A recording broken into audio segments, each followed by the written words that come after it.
বিসমিল্লাহির রহমানির রহিম। সুপ্রিয় ছাত্রছাত্রী, সমাজবিজ্ঞান ফার্স্ট ইয়ার, তোমরা ভালো আছো নিশ্চয়ই। তোমাদের গতদিন আমরা কি আলোচনা করেছিলাম নিশ্চয়ই মনে আছে।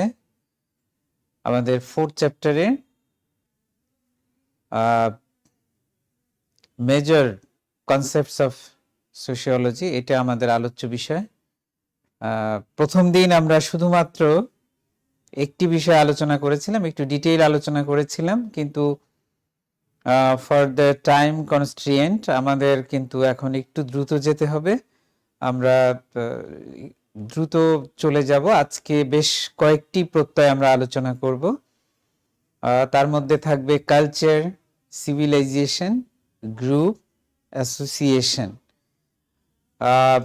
কালচার, সিভিলাইজেশন অলমোস্ট সেম, কাছাকাছি। Sometimes people used it synonymously, কিন্তু সমাজবিজ্ঞানে কিন্তু আমরা এটা খুবই ডিস্টিংটিভলি এটা ইউজ করি। এটার ডিফারেন্ট মিনিং আছে, ডিফারেন্ট কনোটেশন আছে, সেটি তোমাদের মনে রাখতে হবে। সো সিভিলাইজেশন, কালচার আমরা আলোচনা করব, সাথে সাথে আমরা গ্রুপ, অ্যাসোসিয়েশন, পরবর্তী ক্লাসে আমরা অন্য কনসেপ্টগুলো আলোচনা করব। আজকে একটু তোমাদের আমরা রিভাইজ করে নেই। প্রথমে আমরা আলোচনা করেছিলাম সোসাইটি, যেটা একেবারে বেসিক কনসেপ্ট অফ সোশিওলজি। সেখানে কি ছিল? আমরা বলেছিলাম যে সোসাইটি এবং অল অ্যাবাউট গ্রুপ লাইফ। তারপরে আমরা কি বলেছিলাম? যে all about interaction, cooperation, relationship. প্রধানত এই চারটি ছাড়া একেবারেই সোসাইটি হয় না। তাহলে সেখানে গ্রুপ লাইফ থাকবে, সেখানে ইন্টারেকশন, সোশ্যাল ইন্টারেকশন থাকবে। ইন্টারেকশন মানে আমরা কি বলেছিলাম? যে বাংলায় আমরা বলি আন্তঃক্রিয়া, পরস্পরের মধ্যে যে ভাবের আদান প্রদান, সেটি একটি নির্দিষ্ট সাংস্কৃতিক পরিসরে, একটি নির্দিষ্ট সংস্কৃতির আঙ্গিকে যখন পরস্পরের মধ্যে ভাবের আদান প্রদান হয়, তখন সেটিকে আমরা বলি ইন্টারেকশন। তারপরে ছিল রিলেশনশিপ। আমরা বলেছিলাম কি, যে ইন্টারেকশনটা হচ্ছে সোশ্যাল রিলেশনশিপের একেবারে ভিত্তিভূমি। আজকে যদি সময় থাকে তাহলে আমরা তোমাদেরকে একটা গল্প শোনাবো এই ইন্টারেকশন আর রিলেশনশিপের উপর ভিত্তি করে, কিন্তু আগে আমরা আমাদের যে শিডিউল, যে কনসেপ্টগুলো আছে, যে পার্ট আছে, সেটি শেষ করব। তারপরে থাকবে গ্রুপ, থাকবে social group, group main social group. তারপরে থাকবে অ্যাসোসিয়েশন। এখন আমরা চলো সামনের দিকে আমরা আজকের আলোচনাটা শুরু করি। কালচার অ্যান্ড সিভিলাইজেশন, যখন আমরা বলি যে it is not Bangladeshi culture, বা আমরা যখন বলি যে it is outcome of Indian culture, it is Japanese culture, তোমরা কি কেউ, আমি দেখবো তোমরা একটু কমেন্টে লেখো তো যে জাপানি কালচারের কোনো একটি এক্সাম্পল তোমরা কোনো একটি তোমরা কমেন্টে লেখো। তারপরে বাংলাদেশি কালচারের তোমরা দু একটি উদাহরণ তোমরা লেখো। তারপরে আমেরিকান কালচার, এমনকি আর একটা উদাহরণ সবাই আমি বুঝে নেব যে সে সবচেয়ে চিন্তাশীল, সবচেয়ে বুদ্ধিমান, যে লিখতে পারবে যে একটা common culture both practised in United states of America, in Bangladesh and in Bangladesh, যে এমন একটা কোনো কালচার যেটা আমেরিকাতেও, যেটা ইউনাইটেড স্টেটস অফ আমেরিকাতেও যেটা আছে, আবার বাংলাদেশেও আছে। এইরকম কোনো একটা এক্সাম্পল, সিঙ্গেল এক্সাম্পল তোমরা কমেন্টে লেখো, আমি দেখব, এখনই দেখব, ক্লাস চলাকালীন সময়েই দেখব। আর তারপরে আমরা সামনে যাব। এখানে আমরা তো স্বাভাবিকভাবে দেখতে পাচ্ছি কি, যে কিছু ছবি আছে এখানে। এই ছবিগুলো কি মিন করে, কি রিফ্লেক্ট করে? অনেক কিছু জিনিস। তুমি শুধুমাত্র একটি ছবি, কিন্তু ছবি নয়, আমরা ওই যে বলি যে ছবি কথা বলে। তোমার একসময় আমরা যখন ছোট ছিলাম, বাংলাদেশে খুব বিখ্যাত একটা গান ছিল যে ছবি শুধু ছবি নয়, এরকম একটা খুব বিখ্যাত, সেখানে অভিনয় করেছিলেন শিল্পী রাজ্জাক। তো যা হোক, এই ছবি কিন্তু অনেক কিছু বলে। এখানে কি বলে যে outcome of social reflection, social values, reflection of social values, outcome of reflection of social belief. দেখো এখানে যে একটা ছেলে যে আমরা ছবিতে দেখতে পাচ্ছি সে কিছু কাজ করছে, কি এটা অনেক কিছু মিন করে, একটা সমাজের ভ্যালু সিস্টেমকে মিন করে। এখানে কি মিন করে? শেয়ারিং, সে কিসের প্রস্তুতি নিচ্ছে, এখানে তার যে বিশ্বাস, যে মূল্যবোধ, সেই বিশ্বাসের কিন্তু এখানে রিফ্লেকশন আছে, যে একটা বিশ্বাসবশত সে কি করছে। তুমি এটা ভাবতে পারো, তুমি যদি বলো যে আজকে এই রাজশাহী শহরের সমস্ত লোকজন না খেয়ে থাকবে, সবাই শুনবে, কিন্তু এমন একটা ব্যাপার আছে, একটু ওই যে একটু বসে ওই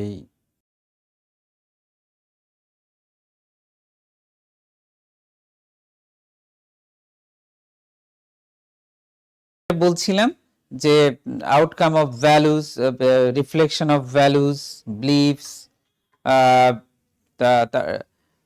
ভ্যালুজ, বিলিভস, তারপরে তোমার সোশ্যাল সিস্টেম, প্র্যাকটিসেস, কনভেনশন, এগুলো আছে। এই যে ছেলেটা কি করছে, যে সে তোমার প্রস্তুতি নিচ্ছে কিছু কি জন্য, যে সারাদিন ধরে মানুষরা কিন্তু না খেয়ে আছে, কেন না খেয়ে আছে? This is the question. So this is shared. এটা কি হচ্ছে, যে সমস্ত মানুষরা কিন্তু শেয়ার করছে সেটাকে, একই সিঙ্গেল কজ, তারা একই কারণে কিন্তু তারা সেটা শেয়ার করছে, একই কারণে একই উদ্দেশ্যে তারা সেটা করছে। তো সেটি হচ্ছে আমাদের এখানে খুব গুরুত্বপূর্ণ, যে তাদের সেই উদ্দেশ্যটা কি, তারা শেয়ার করছে, বিলিফটাকে শেয়ার করছে, ভ্যালুটাকে শেয়ার করছে, তারা এক্সপেরিয়েন্সকে শেয়ার করছে, সেটি। নাও তোমরা যেটা ডান দিকে যেটা দেখতে পাচ্ছ, যে সেখানে কি, যে ওই আগের যে প্রস্তুতি খানিকটা সময় ধরে সেটিরই কিন্তু, তো এটা কি করছে, যে অনেক মানুষের এখানে, তার মানে কি, যে সোশ্যাল পার্টিসিপেশন, অনেক মানুষের পার্টিসিপেশন আছে। তাহলে এটা এটা কি নির্দেশ করে? সোশ্যাল। তো তুমি এই জিনিসগুলা, এই যে শেয়ারিং, এই শেয়ারিং গুলো হতে হলে কিন্তু তোমাকে একটা সোশ্যাল এনভায়রনমেন্ট লাগবে, সোশ্যাল কনটেক্সট, যে সামাজিক যে একটা তার যে প্রাসঙ্গিকতা, সেই প্রাসঙ্গিকতা না হলে কিন্তু এটা মিনিংফুল হবে না। সিম্পলি তুমি যদি একদিন না খেয়ে থাকো বা 2 দিন না খেয়ে থাকো, সেটা তেমন কোনো কিন্তু তার কিন্তু সোশ্যাল কোনো ইমপ্লিকেশনস নাই, তার কোনো সোশ্যাল সিগনিফিকেন্স নাই। কিন্তু একটা জাতির, ধরো বাংলাদেশে এখন প্রায় 17 কোটি মানুষ, অলমোস্ট এই 17 কোটি মানুষের যারা বয়স্ক, পূর্ণ বয়স্ক আমরা ধরে নিতে পারি 12 থেকে 13 কোটি, এই পূর্ণ বয়স্ক সকল মানুষ যখন না খেয়ে আছে, this is significant. This is the outcome of their sharing values, their beliefs. আবার এই বিলিফ কি করছে, তাদের কন্ট্রোল অফ দেয়ার বিহেভিয়ার। তোমার ওই যে বলা আছে যে তোমার যখন যে রোজা থেকে লোকরা যখন থাকে, কি বলে, যে ঝগড়া করো না, যে আমি রোজা আছি, তারপরে যে বাজে কথা বলো না, তুমি অশ্লীল কথা বা অশ্লীল বাক্য অথবা অশ্লীল কাজ করো না। So this is the outcome of values, beliefs. তো this is all about culture. এখন আমরা আরো ভালো করে দেখব যে কিভাবে কালচার, আগে আমরা এটাকে একটু ডিফাইন করে নেই, যে কিভাবে কালচারকে আমরা ডিফাইন করতে পারি। যে এটা যত মানে কালচারের, আমরা সোশিওলজি এন্ড অ্যানথ্রোপোলজিতে যত রকমের ডেফিনেশন আছে, সেই ডেফিনেশনের সবচেয়ে বিখ্যাত ডেফিনেশন হচ্ছে এটি আমরা সবসময় আলোচনা করে থাকি। আরো অসংখ্য ডেফিনেশন আছে, কিন্তু এটি বাদ দিয়ে আমরা কখনই কালচারকে আলোচনা করি না। এখানে দেখবা যে অনেকগুলো যে বিষয়গুলো আছে, এই বিষয়গুলি তোমরা খুব ভালো করে মনে রাখবে। Culture is that complex whole which includes believe. এখন প্রথম হচ্ছে যে কমপ্লেক্স হোল মানে কি, যে সহজ কথায় যে অনেকগুলো জিনিস যখন একসাথে কাজ করে সেটিকে আমরা বলি কমপ্লেক্স। অনেকগুলো বিষয়, অনেকগুলো জিনিস একসাথে যখন একটি একক সত্তা হিসেবে কাজ করে সেটিকে আমরা বলি কিন্তু কমপ্লেক্স। সো এটা এমন এক ধরনের কমপ্লেক্স, যেটা কি ধরনের কমপ্লেক্স, এমন ধরনের একটি সব কিছু মিলিয়ে একটি একক অবস্থা তৈরি করে, সেই বিষয়গুলি কি, যে ইনক্লুডস, তার মধ্যে কি কি আছে, বিলিফ আছে, আর্ট আছে, মোরালস আছে। মোরালস কি? যে নৈতিকতা, আমাদের যে নৈতিক ভ্যালু, যেগুলো, যে নৈতিকতা আসলে কি নির্দেশ করে, যে কোনটা করা উচিত, কোনটা করা উচিত না, কোনটা ভালো, কোনটা ভালো না। এই যে কোনটা করা উচিত, এটি হচ্ছে, এটাকে আমরা বলি মোরাল স্ট্যান্ডার্ড। ল আছে একটি দেশে, এটা তো ল মানে হচ্ছে যে তোমার রিটেন, এটা একেবারে তোমার যে রিটেন কোনো দেশে থাকে, যে সেটা নির্দিষ্ট করা থাকে যে এই কোনটা করা যাবে, কোনটা করা যাবে না। কাস্টম, এটা এটা খুব ইম্পর্টেন্ট। আমরা এই যে ল যেটা রিটেন আছে, সেটার চেয়েও আমরা এই সমস্ত বিষয়গুলোকে কাস্টম, যে প্রচলিত সমস্ত প্রথা যেগুলো মানুষরা করে, ওই যে যে ছবিতে তোমরা দেখলা যে একটা বাচ্চা খাবার প্রস্তুত করছে, কি জন্য? যে অনেক মানুষরা একসাথে বসে খাবে, দিস ইজ কাস্টম। এখানে বলা নাই যে for the fulfilment of your Ramadan or your fasting you must have to break your fasting with group, within a group. It is not necessary but it is a custom. কাস্টমটা কি? যে চলে আসছে এবং সবাই, এটা ভালো লাগছে সবার কাছে যে সবাই একসাথে করবে।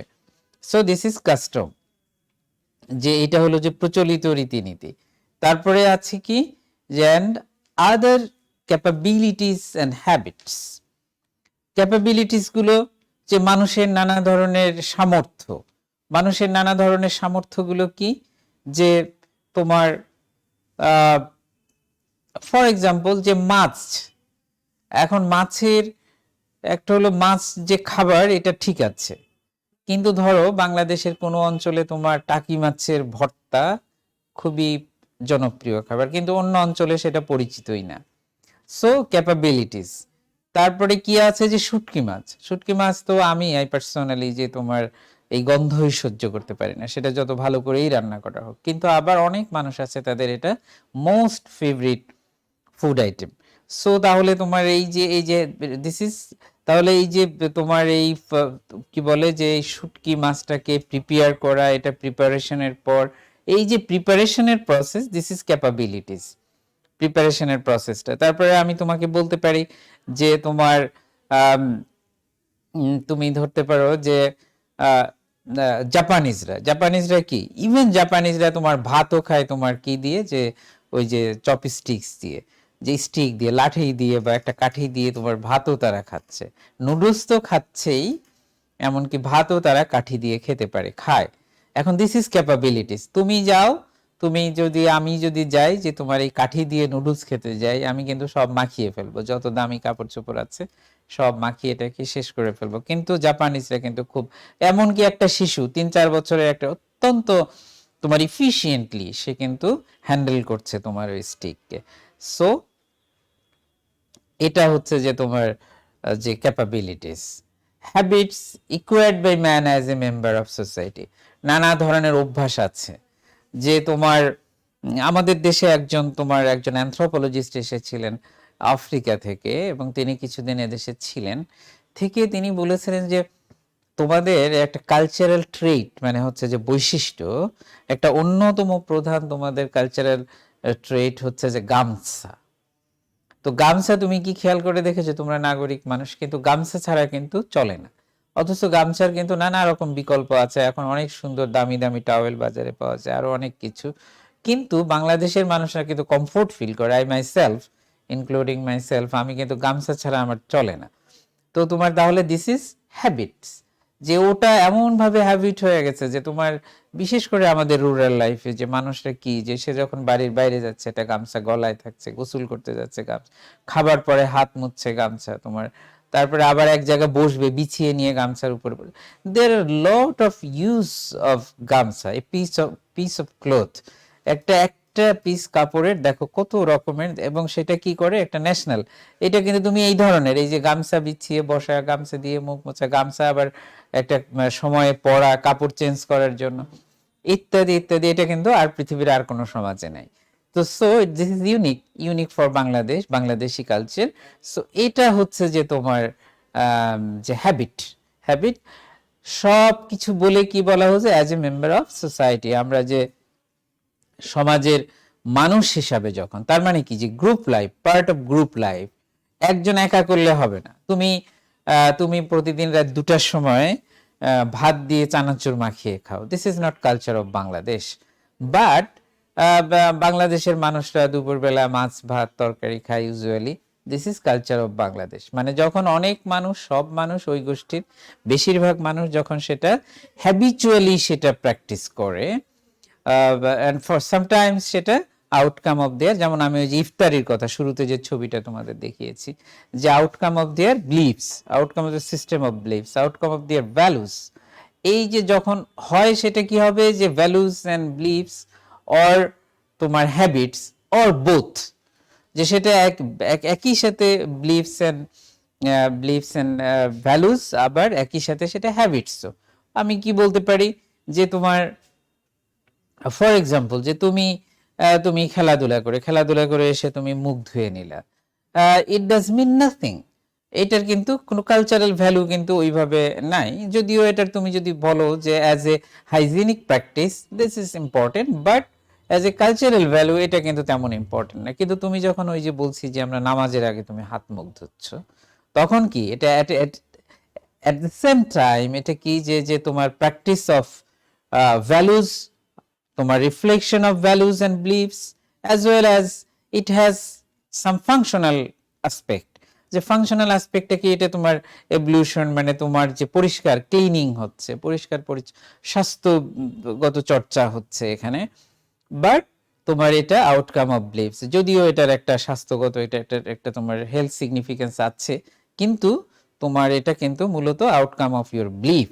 দেন এই অজুটা হচ্ছে কি, it is cultural trait, it's a element of culture. আশা করি ব্যাপারটা তোমাদের কাছে, এই যে আমরা যে ডেফিনেশনটা আলোচনা করলাম, তোমাদের কাছে এটা পরিষ্কার হয়েছে। আরো নানাভাবে কালচারকে ডিফাইন করা হয়, যেমন বলা হয় কি, যে তোমার culture is what we R. What we R means our identity, hour social identity. Our social identity is construction of our social life, construction of our social interaction. We give a meaning towards our social life. যে আমরা কি, আমি যখন বলি যে I M A Bangladeshi, this is my identity, এবং এটার কথাই বলা হচ্ছে যে কালচার ইজ হোয়াট উই আর।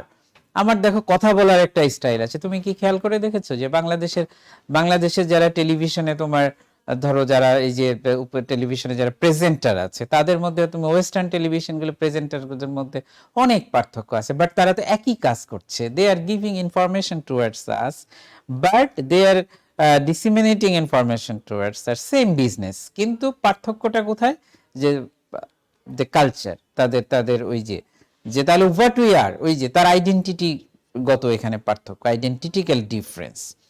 সেটা হচ্ছে কি, যে দেখবা যে বাংলাদেশে যারা তুমি এক মিনিটে কতটা শব্দ তুমি কাউন্ট করবা, যে তুমি দেখবা যে অলমোস্ট ডাবল ওয়ার্ড তারা ওই এক মিনিটে উচ্চারণ করে, যারা ওয়েস্টার্ন, যারা প্রফেশনাল। বিকজ তাদেরকে কিন্তু ওইভাবে ট্রেনিং দেওয়া হয়। কি ট্রেনিং দেওয়া হয়, যে যত অল্প সময়ের মধ্যে তুমি তোমার অডিয়েন্সকে যত বেশি ইনফরমেশন দিতে পারো, তত তোমাকে দক্ষ বলে ধরা হবে। আবার যে কি, যে প্রোভাইডেড দ্যাট যে প্রতিটা শব্দ যেন ডিফারেন্টলি তোমার উচ্চারিত হয়, সেটিও কিন্তু তোমাকে এনশিওর করতে হবে। তাহলে এক হলো যে প্রতিটা শব্দের যে তোমার ডিমান্ড, সেই ডিমান্ড অনুযায়ী সেটার উচ্চারণ হতে হবে, আবার তোমাকে বেশি বলতে হবে, যত বেশি পারা যায়, যত অল্প সময়ের মধ্যে। So this is a profession. তো কিন্তু আমাদের এখানে কিন্তু লোকরা ওইভাবে কথা বলার অভ্যস্ত না, সেই কারণে দেখবা যে অনেক কম বলে আমাদের যারা এই যে সমস্ত। আবার খানিকটা আমি বলছিলাম যে হ্যাঁ, এই যে এইটা তুমি দেখবা যে ওয়েস্টার্ন প্রফেশনালসদের মধ্যে নেই। So this is the difference between the identity. ওটার কথাই তিনি বলেছেন, কালচার ইজ হোয়াট উই আর। একজন জাপানিজ, তুমি দেখবা যে সে একজন জাপানিজ, তুমি বাংলাদেশের মানুষরা যখন কাজ করছে, ফর এক্সাম্পল তুমি যখন গাড়িতে ট্রেনে যাচ্ছ, ট্রেনে তুমি কি করছো, যে এরকম মোবাইলে হরেক রকমের কথা বলছোই, তারপরে তুমি গান শুনছো, আবার গান এত জোরে শুনছো যে একেবারে চারদিকের মানুষকে, সারা ট্রেনের মানুষকে তুমি শোনাতে চাচ্ছ, যে এরকম একটা ব্যাপার। কিন্তু তারপরে কি করছো, যে একজনের সঙ্গে তোমার ঝগড়া লেগে গেছে, তুমি মোবাইলে সেই ঝগড়া করছো, এত জোরে শব্দ, এমন গালি দিচ্ছ, মনে হচ্ছে যে তুমি মোবাইলের ভিতর দিয়ে তাকে মেরে ফেলবে, ইত্যাদি ইত্যাদি। এটা আমরা দেখি, সচরাচর সবসময় দেখি। কি বাট একজন জাপানিজকে তুমি যদি দেখো, সে কোনো তোমার এই কি বলে যে ট্রান্সপোর্টেশনে সে কখনই এত জোরে কথা বলবে না যে যার পাশের জন শুনতে পায়, বা মোবাইলে ইউজুয়ালি তারা কথা বলেই না, আর বললেও এমন ভাবে বলবে যে পাশের জনের যেন কোনো অসুবিধা না হয় বা সে যেন শুনতে না পায়। তো এই যে তোমার this is difference between Bangladeshi and Japanese, this is outcome of their culture. আর কালচার তো আমি আরো পরে বলবো যে এটা দীর্ঘ সময়ের মধ্য দিয়ে গড়ে ওঠে, দীর্ঘ সময় প্র্যাকটিস। ওই যে আমরা যখন টাইলরের ডেফিনেশনের কথা বললাম, টাইলরের ডেফিনেশনে কি বলেছি যে তোমার এইটা হচ্ছে যে যে কমপ্লেক্স একটা, এবং সেটা কি হ্যাবিটস, সেটা সেটা মানুষরা অর্জন করে কিভাবে, তাদের দৈনন্দিন যে সামাজিক জীবন, সেই সামাজিক জীবনের মধ্য দিয়ে তারা সেটা অর্জন করে। কাজেই এটি হচ্ছে, এটার কথাই ম্যাকাইভার বলেছেন যে culture is what we R, that is যে আমাদের identity, social identity, cultural identity. Then cultures is sum total of human creations. This is more important than previous definition. যে তোমার বলা হচ্ছে কি যে কালচার কোনটা, কালচার হচ্ছে যে sum total of all kinds of, মানুষ তার সমস্ত, যে তোমার যখন থেকে আমরা মানুষের কথা জানি তখন থেকে মানুষ যত রকমের তোমার তার যে ক্রিয়েশন, সে যত কিছু সৃষ্টি করেছে, সেটি এই যে আমরা কি, আমরা জ্ঞান সৃষ্টি করেছি, আমরা টেকনোলজি তৈরি করেছি, আমরা বিমান তৈরি করেছি, আমরা গুড বিহেভিয়ারের প্যাটার্ন তৈরি করেছি, আমরা মোরালিটি তৈরি করেছি, আমরা ভালো তৈরি করেছি, আমরা ফিলসফি তৈরি করেছি, আর্ট অ্যান্ড কালচার তৈরি করেছি, আমরা বিমান তৈরি করেছি, আমরা চাঁদে গেছি। So lot of things are created by human being through their social history. So এই যে uncountable things all are the part of culture. আর আমরা কি তৈরি করি, আমরা কি যে শুধু জাহাজ, বিমান, হেলিকপ্টার, যন্ত্রপাতি এসবই তৈরি করে না, আমরা এই যে মানুষের বিহেভিয়ারাল প্যাটার্ন, আমরা কিভাবে কথা বলি, কিভাবে কাজ করি, কিভাবে বিশ্বাস করি, এমনকি অন্য মানুষের প্রতি আমার কি আচরণ, সেটাও কিন্তু তোমার যে আউটকাম অফ হিউম্যান ক্রিয়েশন, এটাও কিন্তু মানুষের ক্রিয়েটিভিটি। তোমার এই যে এখন বলা হচ্ছে যে তোমার আর্টিফিশিয়াল ইন্টেলিজেন্স, এখন তোমার বলা হচ্ছে কি যে তোমার ইমোশন ম্যানেজমেন্ট, এই সমস্ত জিনিসের কথা বলা হচ্ছে যে তোমার, তো এই সবকিছুই, এই সবকিছুই হচ্ছে যে তোমার মানুষের সৃষ্টি, আর all are the part of, all are the human creation, all are the culture. এখন হচ্ছে যে কালচার সাম, তাহলে মোটামুটি আমরা যে তাহলে বলতে পারি কি যে সাম অফ বিলিফস, মানুষের যে বিশ্বাস ব্যবস্থা, ভ্যালুস, সেটা তো আছে। নর্মস মানে কি, যে আমরা কোনটা করব কোনটা করব না, আমাদের কোনটা করা উচিত উচিত না। কাস্টমস, প্যাটার্ন অফ বিহেভিয়ার, কিভাবে আচরণ করবে, এই জিনিসগুলো আমি বলবো। সো এই সবগুলো মিলেই কিন্তু হচ্ছে আমাদের কালচার, এটি হচ্ছে আমাদের কি বলে যে সংস্কৃতি। তাহলে তোমরা এখন কি বলবে, আমরা তাহলে এখন একটা জিনিস তোমাদের কাছে কিন্তু একটা প্রশ্ন আসবে, সেটা হলো যে তাহলে আমরা যখন বলি যে সাংস্কৃতিক অনুষ্ঠান, তারপরে আমরা বলি কি যে লোকটা সংস্কৃতি মনা, this kind of expression meaningless in the context of sociology, in the perspective of sociology. আমাদের সমাজবিজ্ঞানে কিন্তু এই বিষয়গুলি একেবারেই অর্থহীন, এইগুলা কথার আমাদের কাছে কোনো অর্থ নাই। কারণ তাহলে কি, যেই ব্যক্তিকে আমরা বলি যে লোকটা সংস্কৃতি মনা, তাহলে সেই ব্যক্তিটাকে আমরা কি বলতে পারি যে যার যে সংস্কৃতি মনে না তার কোনো সংস্কৃতি নাই? এভরি পারসন হ্যাজ কালচার, সে যেভাবে করে ওটাই। তাহলে যে ওয়ে অফ ডুইং, আমরা বলি কি যে কালচার হচ্ছে ওয়ে অফ ডুইং, যে আমরা যেভাবে করি, যাই করি। এখন এখানে একটা কথা আছে, সেটি হচ্ছে যে আমরা ধরো ভাত, ভাত কিন্তু আমরাও খাই, জাপানিজরাও খায়, কিংবা আরো অন্য আরো অনেক দেশের মানুষই খায়, কিন্তু যে যে preparation, style of preparation, this is style of preparation, এটি হচ্ছে কালচার। ওরা যেভাবে প্রিপেয়ার করে আমরা অন্যভাবে করি, ওরা যেভাবে সেটা গ্রহণ করে আমরা অন্যভাবে করি, হয়তো পরিমাণ সেটার মধ্যেও পার্থক্য আছে। All those things about culture.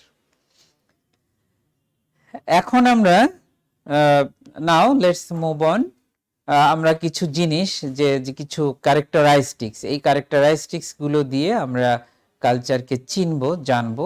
অনেক ধরনের তোমরা বইতে দেখবা অনেক আছে, আমি তোমাদের শুরু থেকেই বলছি যে আমি কিন্তু অনেক বলবো না, কিন্তু খুবই বেসিক, খুব ফান্ডামেন্টাল যেগুলো কেবলমাত্র সেগুলোই আমি বলবো, এবং সেগুলো তোমরা মনে রাখবে। খুব বেশি পড়ে তারপরে কিছুই মনে না রাখার চেয়ে অল্প পড়ে সেগুলো মনে রাখা, সেটি অনেক বেশি গুরুত্বপূর্ণ, এবং তোমরা সেটি করবে, অল্প দিয়ে জানার চেষ্টা করবে। প্রথমেই আমরা বলি কি যে কালচার ইজ লার্নড। এই যে কালচার ইজ লার্ন মানে কি, কালচার হচ্ছে কি, যে সংস্কৃতি হচ্ছে শিক্ষণীয়। এখন তুমি আসো যে ইভেন দ্যাট আমরা বাংলাদেশের মানুষরাও বাংলায় কথা বলি, যে ওয়েস্ট বেঙ্গল সেখানকার মানুষরাও কিন্তু বাংলায় কথা বলে। তুমি দেখবা যে এখানকার আমরা যেটাকে বলি যে স্টাইল অফ তোমার অ্যাকসেন্ট একটা আছে, প্রোনাউন্সিয়েশন আছে, দুয়ের মধ্যে কিন্তু অনেক পার্থক্য। তাহলে কিভাবে এটা হয়, কিভাবে এটা হয় যে ওই যে অ্যাকসেন্ট যেটা, যে কিভাবে হয় লার্ন, তুমি একটা শিশু যেভাবে বেড়ে ওঠে, কিন্তু এটা কিন্তু ইউজুয়ালি আমরা এটা শিখি naturally, through the natural process. এখানে কিন্তু কাউকে, যেমন তোমাকে আমি একটা শব্দ শেখাই, তার অর্থ শেখাই, সেভাবে কিন্তু হয় না। এটা খুবই ন্যাচারাল প্রসেসের মধ্য দিয়ে, সোশ্যাল মিক্সিং, সোশ্যাল ইন্টারেকশনের মধ্য দিয়ে এটা শেখা হয়। না শিখলে কিন্তু হয় না। ওই যে আমি জাপানিদের উদাহরণ দিয়েছি, তুমি কিন্তু কাঠি দিয়ে ভাত খেতে পারবে না, জাপানিরা কিন্তু পারবে। তুমি কাঠি দিয়ে নুডলস খেতে পারবে না, তারা পারবে। কাঠি দিয়ে কি তুমি ওই যে ফোর্ক দিয়েও খেতে পারবে না, মানে কাঁটা চামচ দিয়েও পারবে না, অনেক অসুবিধা হবে। হয়তো এক সময় পারবে, কিন্তু অনেক প্র্যাকটিসের পরে। This is learn.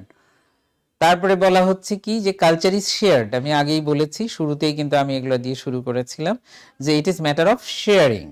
যখন অনেক মানুষ, একটা গোষ্ঠী বা অনেকগুলা মানুষ যখন একটা বিষয়কে শেয়ার করে, সেটা নলেজ হতে পারে, সেটা হ্যাবিটস হতে পারে, সেটা ডেইলি প্র্যাকটিস হতে পারে, সেটি যে কোনো কিছু, তোমার কোনো টেকনোলজিক্যাল নো হাউ হতে পারে। টেকনোলজিক্যাল নো হাউ, তুমি আসো যে তুমি আজকে যদি তোমার যদি গাড়ি চালানো অভ্যাস না থাকে, তুমি গাড়ির স্টিয়ারিং এ বসো, তোমার হাত কাঁপতে থাকবে। সো তোমার তাহলে কি হচ্ছে যে তোমার এটা ম্যাটার অফ লার্নিং। তোমাকে তো, কিন্তু তুমি যদি অনেক দিন ধরে এটা করো বা কোনো একটা প্রসেসের মধ্য দিয়ে বারবার করো, তখন তোমার মধ্যে ওটা চলে আসবে, তখন কিন্তু তুমি। সুতরাং এটাকে বলা হচ্ছে কি যে কালচার লার্ন বলেছি, culture is shared, culture is transmitted. যে কালচার কি হয়, সংস্কৃতির যে সমস্ত উপাদান আছে, যে এলিমেন্টস গুলো আছে, সেগুলো তোমার ট্রান্সমিশন হয় একটা জায়গা থেকে আর একটা জায়গায়, একটা সমাজ থেকে আর একটা সমাজে, এক দেশ থেকে আর এক দেশে, এটা কিন্তু হয়। যেমন এই যে আমি আজকে তোমাদের সামনে যে ড্রেস পরে আসছি, আজ থেকে 150-200 বছর আগে আমাদের দেশের মানুষ এই ড্রেস পরতো না। তাহলে এটা কি হয়েছে, ট্রান্সমিশন হয়েছে। এটা কিন্তু এই যে way of our wearing dress, way of dressing up, এটা এটা কিন্তু এখানে এই যে ট্রান্সমিশন হয়েছে। কিন্তু নানা রকমের ট্রান্সমিশন হয়, শুধুমাত্র এক রকমেরই না। So it is transmission.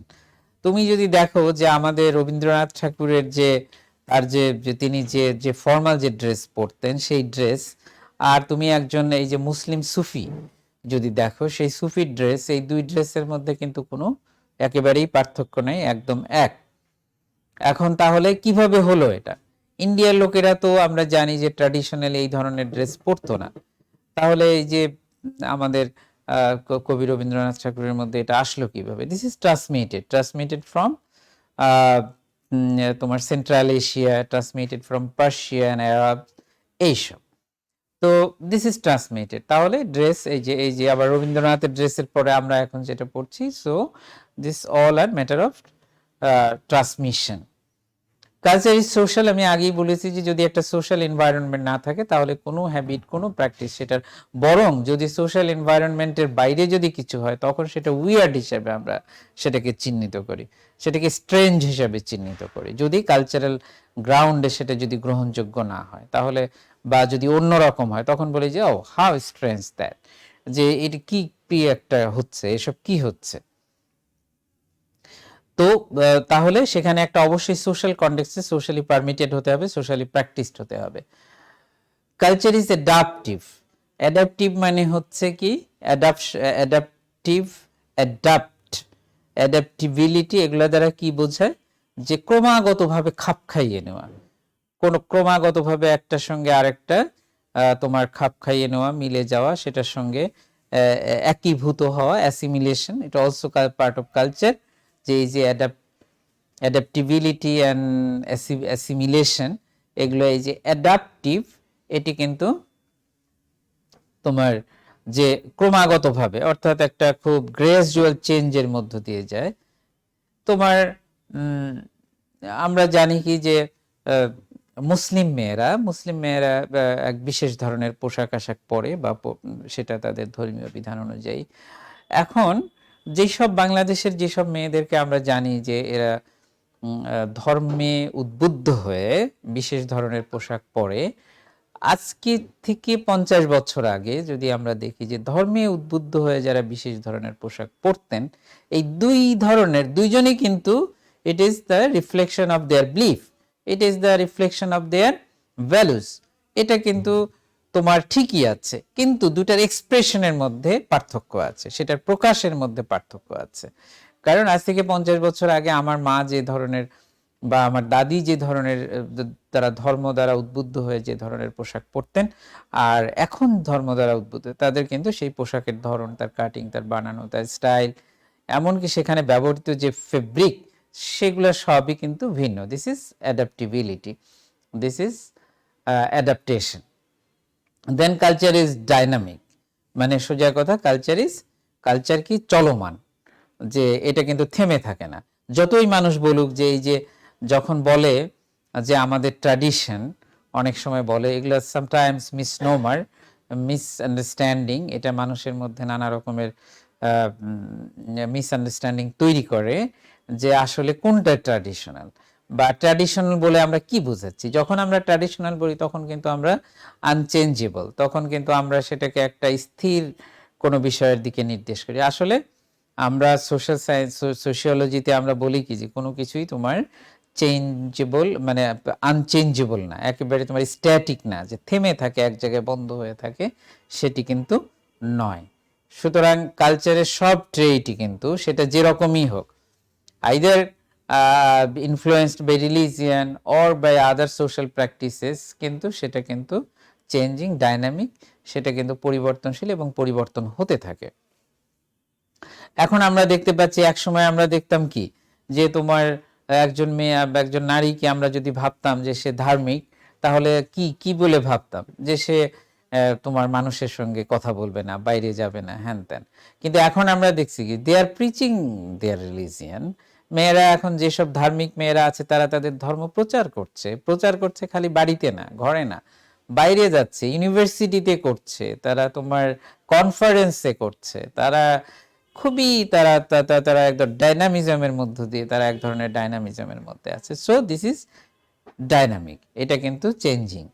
এখন অনেক নারীরা আমরা দেখেছি যে তথাকথিত অনেক আলেমের চেয়ে তারা অনেক বেশি ধর্মীয় ব্যাপারে অনেক গভীর জ্ঞানের অধিকারী, তাদের উপলব্ধি অনেক বাস্তবসম্মত, এবং মানুষকে তারা ভালো কাজের দিকে ডাকার ক্ষেত্রে তাদের সামর্থ্য অনেক বেশি। সো দিস ইজ চেঞ্জিং, কোনো কিছুই স্ট্যাটিক না, এই কথাটাই আমরা এখানে বলতে চাচ্ছি। So all this things about culture.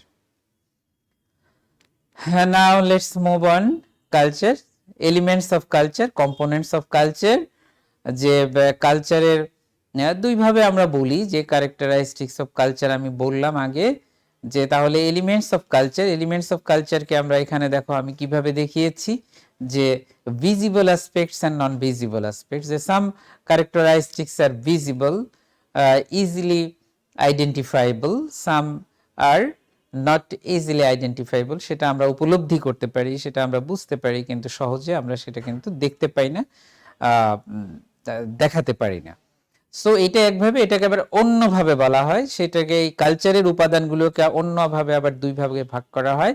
একটাকে বলা হয় তোমার ম্যাটেরিয়াল কালচার, আর একটাকে বলা হয় নন ম্যাটেরিয়াল কালচার। কালচারের যেসব উপাদান সহজে বস্তুগত, যেমন এই যে আমার একটা, যেমন কি ধরনের একটা কাপড় আমি পরেছি, এটা this is material, outcome of material culture. But কাপড়টার cutting style, this is non material culture. যে এই কাপড়টা কিন্তু কিভাবে কাটা হবে, কাটা হবে কি, কিসের কাপড়টা কিভাবে বানানো হবে, এটা এটা কিসের প্রকাশ, এটা হচ্ছে যে তোমার রুচি, তোমার পছন্দ, এসব এসবের প্রকাশ। তো সুতরাং ওই রুচি পছন্দের যেখানে সেখানে নন ম্যাটেরিয়াল, আর যেখানেই তোমার দেখতে পাই আমরা, আমরা বলতে পারি, আমরা আইডেন্টিফাই করতে পারি, সেটি হচ্ছে তোমার ম্যাটেরিয়াল বা ভিজিবল আর নন ভিজিবল।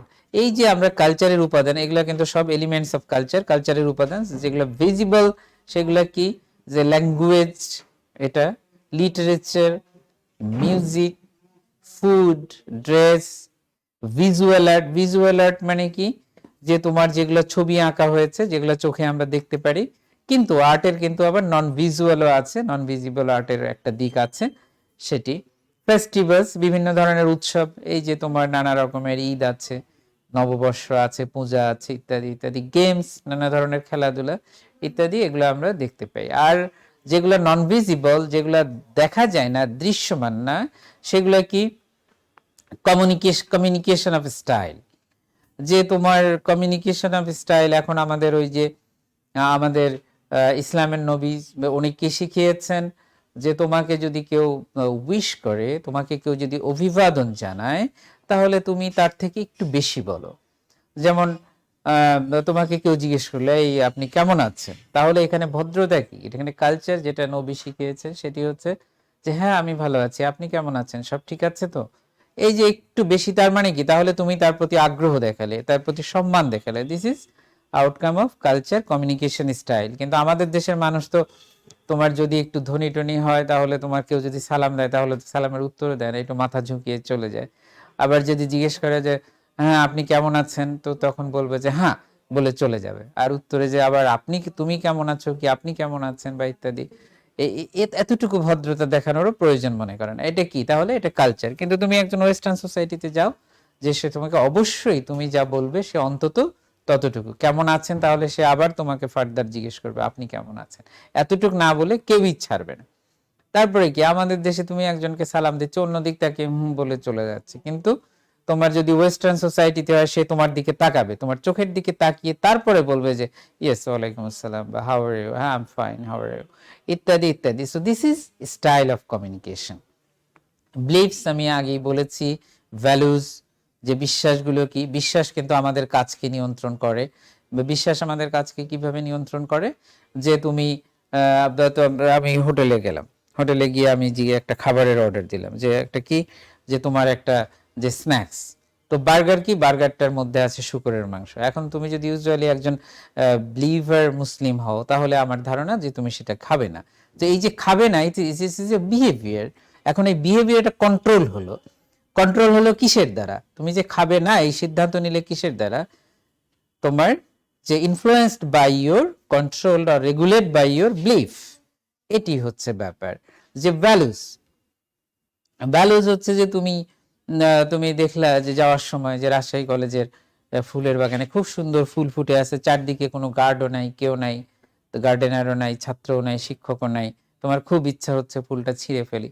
কিন্তু তোমার বাবা মা তোমাকে শিখিয়েছে যে কোনো জায়গা থেকেই তুমি প্রথমত তো সুন্দর জিনিস নষ্ট করবে না, দ্বিতীয়ত হচ্ছে যে কারো জিনিস না বলে নেবে না। এখন ওটা তো রাজশাহী কলেজের জিনিস, ওটা তো তুমি না বলে নিতে পারো না। সো তারপরেও তুমি নিলে না, দিস ইজ ভ্যালুস, যে তোমার মধ্যে এটা আছে। Notions of time, for example, যে টাইমিং সম্পর্কে যে মানুষের যে ধারণা, যে কিভাবে টাইমকে ইউজ করবে, সেটা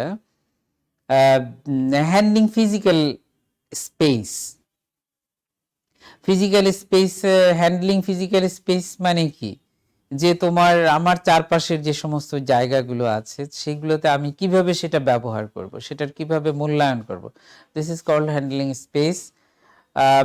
হ্যান্ডলিং ইমোশনস, যে আবেগ, আবেগটা এখন আমাদের আমাদের সোসাইটিতে কি, যে আমি যদি যত বেশি চিল্লায় কথা বলতে পারি, বা আমি যত মানুষের সামনে রাগ দেখাতে পারি, তার দ্বারা বোঝায় কি, যে আমি তত ক্ষমতাবান, পাওয়ারফুল, এটা আমার expression of my power. But যে তোমার বরং উন্নত সমাজে কি বোঝায়, যে তুমি যত নিয়ন্ত্রিত, যত সুন্দর করে মার্জিত ভাবে কথা বলবে, এমনকি তোমার রাগটাকেও তুমি যখন তোমার নিয়ন্ত্রণ করে সুনির্দিষ্ট উপায়ে বলতে পারবে, তখন সেটা বোঝাবে তোমার উচ্চ ক্ষমতা এবং উচ্চ শিক্ষার বহিঃপ্রকাশ। This is handling emotion. ethics almost morality and ethics is at the same. Competition and cooperation, সমাজের মধ্যে সবসময় কম্পিটিশন আছে, প্রতিযোগিতা আছে, কোঅপারেশন আছে, সহযোগ, বাট এই দুটো হ্যান্ডলিং করবে কিভাবে, ব্যবহার করবে কিভাবে, সেটি কিন্তু, যেমন তোমার ক্লাসের মধ্যে তুমি সবাই কিন্তু ক্লাসে ফার্স্ট হতে চাও, এটা তাহলে তোমার মধ্যে কম্পিটিশন আছে, বাট কোঅপারেশন, প্রত্যেকেই কিন্তু তোমরা তো পরস্পরকে সহযোগিতা করছো। এখন করবা কি করবা না, this is matter of cooperation, matter of culture. আমাদের দেশে কিন্তু প্রচুর আছে, যে এখন আমরা দেখতে পাচ্ছি যে মারা এটা অনেক সময় স্কুলে আমি দেখেছি, বাচ্চাদের স্কুলে বলে দিচ্ছে, খবরদার তোর খাতা কিন্তু অন্য কোনো ক্লাসমেটকে দেখাবি না, ইত্যাদি ইত্যাদি। This is non cooperation. মনে করছে কি যে ওর খাতা দেখলে ওরটা শিখে আরেকজন ওর থেকে বেশি মার্কস পেয়ে যাবে, বাট এটা যদিও তাদের ভুল ধারণা, কারণ বাচ্চারা যত শেয়ার করবে পরস্পর তত বেশি শিখবে, তত বেশি জানতে পারবে। নোশনস অফ মডেস্টি, এই ভদ্রতা, সৌন্দর্য, এগুলো কিভাবে মানুষের, this is all about culture. কত ধরনের কালচার আছে আমরা সমাজ বিজ্ঞানে, এটাকে আমি আগেই বলেছিলাম যে তোমার ম্যাটেরিয়াল কালচার, নন ম্যাটেরিয়াল কালচার। এখানে কিছু এক্সাম্পল আছে, যে outcome of technology, material culture মানে কি, যে বিল্ডিং তুমি ধরো আজ থেকে 200-300 বছর আগে কত 2-3-4 তলা বিল্ডিং ছিল, এর বেশি বিল্ডিং, কারণ কি, যে টেকনোলজি বা মানুষের যে টেকনোলজিক্যাল নো হাউ সেটা পারমিট করতে না, এখন কত আছে, 100 তলার উপরে আছে। তো সুতরাং এইটা হচ্ছে যে তাহলে ওই 100 তলা বিল্ডিংটাও কালচার, আর ওই প্রযুক্তিটাও কালচার, কিন্তু প্রযুক্তিটা হচ্ছে তোমার নন ম্যাটেরিয়াল কালচার, আর বিল্ডিংটা তার যে আউটকাম, তার যে বহিঃপ্রকাশ, সেটি কিন্তু হচ্ছে তোমার ম্যাটেরিয়াল কালচার। হাইওয়ে কনস্ট্রাকশন, এখন কত রাস্তা তৈরির ক্ষেত্রে কত রকমের প্রযুক্তি ব্যবহার করা হচ্ছে, কি জন্য, যে অ্যাক্সিডেন্ট যেন না হয়, আরো জোরে যেন গাড়ি চালানো যেতে পারে, যেন ওই গাড়ির মধ্যে যারা থাকে তাদের কোনো প্রকার কষ্ট না হয়, এই সমস্ত নানা, ওটা যেন স্থায়ী হয়, তারপরে ব্যবহারে যেন দ্রুত নষ্ট হয় না, যে এই সমস্ত, this is construction technology. Bridge, machine car, ইত্যাদি ইত্যাদি। আর অন্যদিকে এর যেটা আমি আগেই বলেছি, যে তোমার যে values, style of entertainment, style of cooking, style of eating, knowledge, etc, এগুলো হচ্ছে যে তোমার নন ম্যাটেরিয়াল কালচার। একটা জিনিস মনে রাখবে, যখন আমি তোমাকে জিজ্ঞেস করব যে তোমার একটা জিনিস দিয়েই তুমি উদাহরণ দাও যে কোনটা নন ম্যাটেরিয়াল আর কোনটা ম্যাটেরিয়াল, তাহলে সেটা কি যাবে, যে তোমার হাতের যে কলমটা আমরা দেখতে পাচ্ছি, it is outcome of your কি, ম্যাটেরিয়াল কালচার। আর ওই কলম দিয়ে তুমি যা কিছু লেখো সেগুলো কি, সেটা হলো ম্যাটার অফ নলেজ, সেটি হচ্ছে কি নন ম্যাটেরিয়াল কালচার। এটি কিন্তু ভালো মতো তোমরা মনে রাখবে। বা ওই যে বিল্ডিং এর কথা আমি বললাম। Now let's move on civilization. সিভিলাইজেশনের ক্ষেত্রে আমরা সিভিলাইজেশনের সংজ্ঞা কি, খুব সহজে আমরা বলি কি, যে অ্যাডভান্স লেভেল অফ কালচার, সংস্কৃতির যে উন্নততর রূপ, সংস্কৃতির যে তোমার মার্জিত সুন্দর রূপ, সেটি হচ্ছে যে সিভিলাইজেশন। আমাদের ওই যে একজন সমাজবিজ্ঞানী আছেন ম্যাকাইভার, তিনি বলছেন যে সিভিলাইজেশন কালচারের ক্ষেত্রে তিনি কি বলেছেন, যে what we are, our identity, and সিভিলাইজেশনের ক্ষেত্রে তিনি বলেছেন what we have, what we use, আমরা যেটা ব্যবহার করি যেগুলো, সেগুলো হচ্ছে আমাদের সিভিলাইজেশন। ওই যে বিল্ডিং টিল্ডিং, রাস্তা, তার মানে কি দাঁড়ালো, কালচারে আমরা যেটা বললাম যে material non material, in generally non material গুলো হচ্ছে যে পার্ট অফ কালচার, আর যেগুলো ম্যাটেরিয়াল পার্ট সেগুলো হচ্ছে যে পার্ট অফ সিভিলাইজেশন। এটি তোমরা একটু মনে রাখবে, যে তাহলে সাধারণভাবে আমরা সিভিলাইজেশন কোনটাকে বলি, যে তোমার অ্যাডভান্স লেভেল অফ কালচার, যে মানুষের উন্নততর সংস্কৃতির, তার মানে তার যারা যত বেশি মার্জিত তারা তত বেশি সিভিলাইজড। কিন্তু মার্জিত অমর্জিত উভয়ই তোমার, তাহলে আনকালচার্ড আমরা অনেক সময় বলি গালি দেওয়ার জন্য, আনকালচার্ড বলে কোনো কিছুর অস্তিত্ব থাকতে পারে না, বাট আনসিভিলাইজড হতে পারে, ঠিক আছে।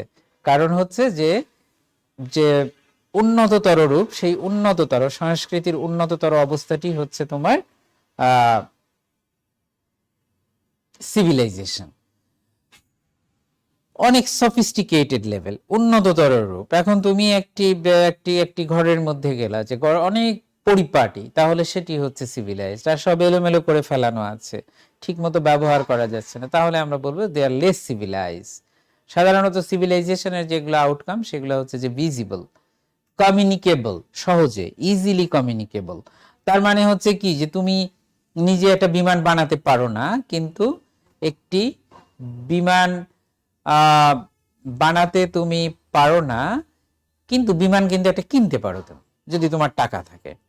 তাহলে এখানে সিভিলাইজেশন, যেহেতু বিমান যেটা ইঞ্জিন, সেটি হচ্ছে যে একটি তোমার ইঞ্জিনটা বা পুরো যেটা যে ম্যাটেরিয়ালি যেটা বিমান, সেটি কিন্তু আউটকাম অফ সিভিলাইজেশন। তো সেটি কিন্তু তুমি কিনতে পারো, কিন্তু ওইটার যে প্রযুক্তি বা ওর সঙ্গে রিলেটেড যে বিহেভিয়ারাল প্যাটার্ন, সেটি কিন্তু সহজে ট্রান্সমিট করা যায় না। যদিও ট্রান্সমিট করা যায়, যেমন বিমান বানানোর প্রযুক্তি, সেটি তুমি শিখতে পারো, কিন্তু লং টার্ম, এটা 1-2 দিনে হবে না। তোমাকে অনেক লং টার্ম, তারপরে বিমান বানাতে হলে তার সঙ্গে যে রিলেটেড যে সমস্ত বিষয়বস্তু, সেগুলো তোমাকে অ্যাকুয়ার করতে হলে তোমার অনেক লং টার্ম তোমার ওইটার সাথে লেগে থাকতে হবে। এই জন্য আমরা বলি যে তোমার সিভিলাইজেশন, যে তোমার parts or elements of civilization easily communicable, easily transferable, but culture not easily transferable, it is matter of time. এই যেমন বিল্ডিং, মনুমেন্ট, তোমার যত যত বেশি উচ্চ, এই যে আমরা বলি কি যে ভারতে যে যে তোমার মোগল সাম্রাজ্য ছিল, তারা অনেক উন্নত সাম্রাজ্য ছিল, অনেক সিভিলাইজ, কি জন্য? যে অনেক কিছু আছে। আমরা মোগলদের ওই যে তাজমহল আছে, ওই যে মতি মসজিদ আছে, লালকেল্লা আছে, কত কি তারা তৈরি করেছিল, এবং এই যে শত শত বছর পার হয়ে গেছে, সেগুলো এখনো তোমার এক বিস্ময়কর সৌন্দর্যের এক স্থাপনা হিসেবে দাঁড়িয়ে আছে। তো সুতরাং this is outcome of civilization. তোমার আমরা সিভিলাইজেশনের কথা বলেছি, যেটা অগ্রসর, এটা কি সুনিপুণ, মানে অনেক রিফাইন, যেটাকে আমরা বলি সুপেরিয়র পার্ট, সর্বোচ্চ, একেবারে উচ্চতর, উৎকৃষ্ট, উৎকর্ষ, of course related to technology. All about the civilization. একজন আমি দেখলাম যে কমেন্টে তোমরা প্রশ্ন করেছো যে মানসিক উৎকর্ষ বলতে কি বোঝায়। মানসিক, আসলে মানসিক বিষয়টা কি? আমরা যদি বলি যে মানসিক মানে কি, যে ইমোশনাল, তাই না? কিংবা আমরা যদি মানসিক বলি সেন্টিমেন্টাল, বা মানসিক মানে কি অ্যাবাউট দ্য ফিলিং, এগুলো যদি আমরা বলি, তাহলে মানসিক উৎকর্ষ কি হবে? এটার যে অ্যাডভান্স লেভেল কিংবা এটার তোমার সুপেরিয়র লেভেল কি হবে? সেটা হলো যে ওই যে তোমার ইমোশনাল ম্যানেজমেন্ট, একটা কথা এখন তোমার কিন্তু খুব এটা শেখানো হচ্ছে ছাত্রদের, বাট আমাদের দেশে খুব একটা এগুলো নিয়ে এখনো কথা বলা হচ্ছে না। তো এই যে ইমোশনাল ম্যানেজমেন্ট মানে কি, যে অত্যন্ত সুচিন্তিতভাবে, সুন্দরভাবে, মানুষের কাছে গ্রহণযোগ্য উপায়ে যখন তুমি তোমার মানসিক অবস্থাকে প্রকাশ করতে পারবে, এবং মানুষের এই যে আবেগ সম্পর্কিত, ইমোশনাল আমি বললাম, আবেগ সম্পর্কিত বিষয়গুলোকে তুমি যখন উন্নততর রূপে উপলব্ধি করতে পারবে এবং প্রকাশ করতে পারবে, সেটিকেই বলা হবে মানসিক উৎকর্ষ। আশা করি বুঝতে পেরেছো যে এটা প্রশ্ন করেছো সে, যে তাহলে যে সুন্দর, উন্নততর, তোমার গ্রহণযোগ্য, মানুষের অসুবিধা না করে, সর্বোচ্চ পর্যায়ের মানবিক মূল্যবোধের উপস্থিতিতে তুমি যদি যত বেশি মানবিকভাবে, সুন্দরভাবে, যৌক্তিকভাবে সেটাকে উপস্থাপন করতে পারো, তোমার আবেগ, তোমার অনুভূতিকে, এই প্রকাশ করার ধরনটাকেই আমরা বলতে পারি যে তোমার মানসিক উৎকর্ষ। ওকে, লেটস মুভ অন। আমি আগেই যে এতক্ষণ ধরে যে আলোচনা করলাম, তার মধ্য দিয়ে আমি কিন্তু বলেছি যে তোমার যে আসলে দুটার মধ্যে যে culture and civilization, in generally অনেক সময় আমরা এই দুটোকে পার্থক্য করতে পারি না, আলাদা করতে পারি না, কিন্তু তোমার কিছু পার্থক্য আছে। যেমন আমরা যদি কাউকে বলি যে হি ইজ আনসিভিলাইজড, তাহলে এটা কাউকে গালি দিলাম, এটা বলে আনসিভিলাইজড বলে গালি দিলাম, এটা কি হলো, কি বললাম আমরা? তার বিহেভিয়ারাল প্যাটার্নের কথা বললাম, কিন্তু আমি যখন এখানে তোমার ডিফাইন করেছি তখন তো বিহেভিয়ারাল প্যাটার্নের কথা বলেছি। Behaviour pattern is culture. তাহলে কিন্তু এটা দৈনন্দিন জীবনে কিন্তু আমরা এটা ব্যবহার করি। আবার তোমার এই যে গান বাজনা এটা সেটা আছে, এগুলোকে আমরা বলি কি যে সংস্কৃতি।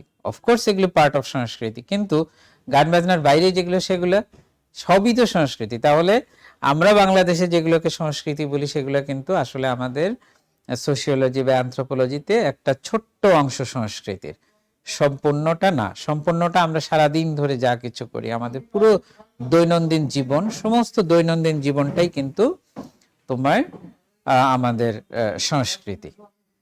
তো সুতরাং এই যে বললাম যে যেগুলা বস্তুগত দিক, যদি এরোপ্লেনটার কথা বলি, এরোপ্লেনটা হচ্ছে সিভিলাইজেশন, আর এরোপ্লেন বানানোর যে টেকনোলজি সেটি হচ্ছে যে তোমার কালচার। প্যাটার্ন অফ বিহেভিয়ার আমি আগেই বলেছি, কিন্তু সফিস্টিকেটেড বিহেভিয়ার যেটা মানে কি গ্রহণযোগ্য, একজন খুব চিল্লায় কথা বলে না, গালাগালি করে না, সুন্দর বাক্যে কথা বলে, ইত্যাদি ইত্যাদি, এগুলো তাহলে আমরা কি বলবো যে মোর সিভিলাইজড, সে কি অনেক বেশি সুসভ্য। তারপরে কি আছে যে মোর ইমপ্লিকেট এন্ড ইন্টারনাল, কালচারটা আসলে ইন্টারনাল। ওই যে আমি বললাম যে আমাদের চিন্তা ভাবনা বিশ্বাস, আমাদের চিন্তা জ্ঞান ইত্যাদি এগুলো স্লোলি ট্রান্সফর্মড। কিন্তু আমি ইচ্ছা করলে একটা ট্রেন কিন্তু কিনে নিয়ে আসতে পারি, একটা প্লেন কিনে নিয়ে আসতে পারি, মানে প্রযুক্তির যে কোনো আউটকাম আমি সহজেই কিনে নিয়ে আসতে পারি, কিন্তু সেই রিলেটেড যে বিহেভিয়ারাল প্যাটার্ন সেটা কিন্তু অত সহজে চেঞ্জ করা যায় না। যেমন আমাদের দেশে ধর তোমার রেলওয়ে এসেছে কত, এটি সম্ভবত 1868 সালে প্রথম এখানে ইন্ট্রোডিউস করা হয়েছিল। তাহলে 1868, 1968 মানে 150 বছরের বেশি হয়ে গেছে।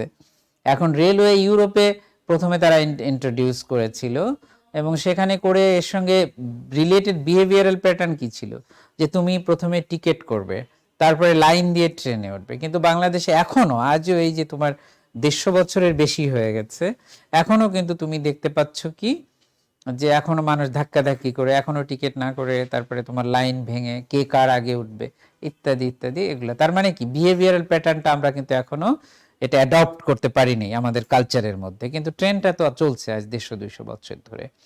সো এই যে সিভিলাইজেশনটা সহজে ট্রান্সফারেবল, বাট তোমার কি বলে কালচারটা অত সহজে ট্রান্সফারেবল না, এটা দীর্ঘ সময় ধরে। এই যে বিমান আমাদের এখানে ইন্ট্রোডিউস করার পরে মানুষ চড়ছে, এখন বিমানের কিছু নিয়ম নীতি আছে। অনেক বিমান, একবার সৌদি আরব তোমার সৌদি এয়ারলাইন্স ওরা ইয়ে করে দিল যে পান নিয়ে বিমানে ওঠা যাবে না। কি জন্য? যে বাংলাদেশের লোকরা ওই নিজের পকেট থেকে পান বের করে খেয়ে তারপরে পানের পিক ওই নিজের পায়ের নিচে ফেলে শুরু, তো বিমান নোংরা হয়, সো তারা বন্ধ করে দিল। সো দিস ইজ কালচার, যে তাহলে এটুকু তারা বিমানে চড়া শিখেছে, কিন্তু বিমানে চড়ে যে যেখানে সেখানে যে তোমার এগুলো ফেলা যাবে না সেটা সে শেখে নেই। This is matter of culture. So এগুলো ছিল আমাদের all about civilization and culture. আমি তোমাদের চেয়েছিলাম আরো দুটি প্রত্যয়, কিন্তু আজকে আমরা মনে হয় একটু বেশি সময় নিয়ে ফেলেছি তোমার কালচার অ্যান্ড সিভিল, তবে এটা দরকারও ছিল। তাহলে আমি এখন আরো 5 মিনিট সময় নেব, সেটি হচ্ছে কুইক তোমরা কমেন্ট লেখো কমেন্ট বক্সে। আমি এখানে লাইভে থেকেই আমি তোমাদের কমেন্টগুলো দেখবো এবং এটা নিয়ে কথা বলবো। সেটা হচ্ছে যে আমি যেগুলা বলেছি এগুলা বাদ দিয়ে বাংলাদেশের সমাজ থেকে উদাহরণ লেখো, ছোট ছোট করে একটা উদাহরণ, যে কেউ একজন একটা উদাহরণ লিখবে যে তোমার কালচার আর যে সভ্যতা, সংস্কৃতি এবং সভ্যতা, সংস্কৃতি সহজে স্থানান্তরযোগ্য আর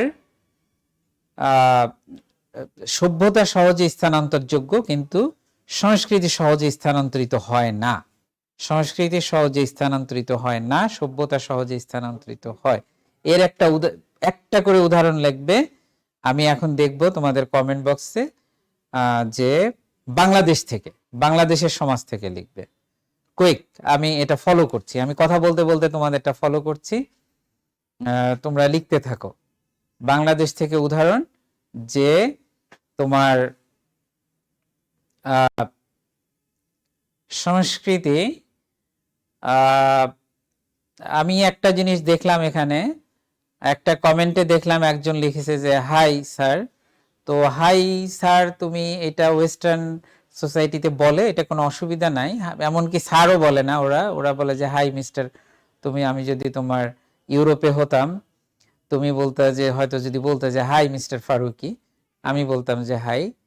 কিন্তু এই যে দেখো, this is the learning point in our society. আমাদের দেশে কিন্তু এরকম বলে না, আর বললেও আই মাইসেলফ আমি কিন্তু এটা কিছু মনে করব না, কিন্তু অনেক টিচারই কিন্তু মনে করবে যে সে, তুমি ছাত্র হয়ে তাকে হাই বলে সম্বোধন করেছো, এটা অনেকে মাইন্ড করবে, because it is not practised in our culture. But আমি কিন্তু কিছু মনে করি না বা করব না, তুমি যদি আমাকে বলো, কিন্তু usually it is not practised in our society, এটি কিন্তু মনে রাখবে। আর সমাজের একটা জিনিস আমি জোর করে কিন্তু চাপিয়ে দিতে পারি না, it is practised in society through period of time, through a specific period of time, তার মধ্য দিয়ে কিন্তু হয়। কিন্তু ওকে, আমি যেটা বলেছিলাম, কেউ দ্রুত লিখে এটা একটু পোস্টিং দাও যে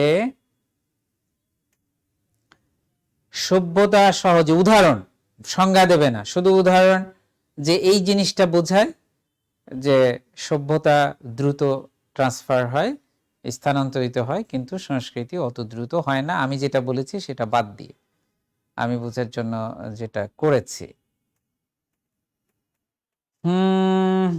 এটা তোমাদের আরো কমিউনিকেবল হতে হবে, আমরা চেষ্টা করছি, এটা নিয়ে আমাদের কথাও হচ্ছে কলেজে, যে কিভাবে তোমাদেরকে আরো বেশি কমিউনিকেবল, আরো বেশি ইন্টারেকশনেবল করা যায়। তোমাদেরকে মোর ইন্টারেকশন দরকার, আসলে এখানে হচ্ছে না এভাবে। তোমরা ব্যাপারগুলো বুঝতে পারছো কিনা সেটি খুব একটা বোঝা যাচ্ছে না। এর আগে তোমাদের এটা আমাদের অ্যানি ম্যাডাম দেখবে যে তোমাদের ওই যে কিছু অ্যাসাইনমেন্ট দেওয়া ছিল, সেই অ্যাসাইনমেন্টগুলো কতটা কমপ্লিট করেছো, সেটা আগামী ক্লাসে আমি ওটা নিয়ে আলোচনা করব।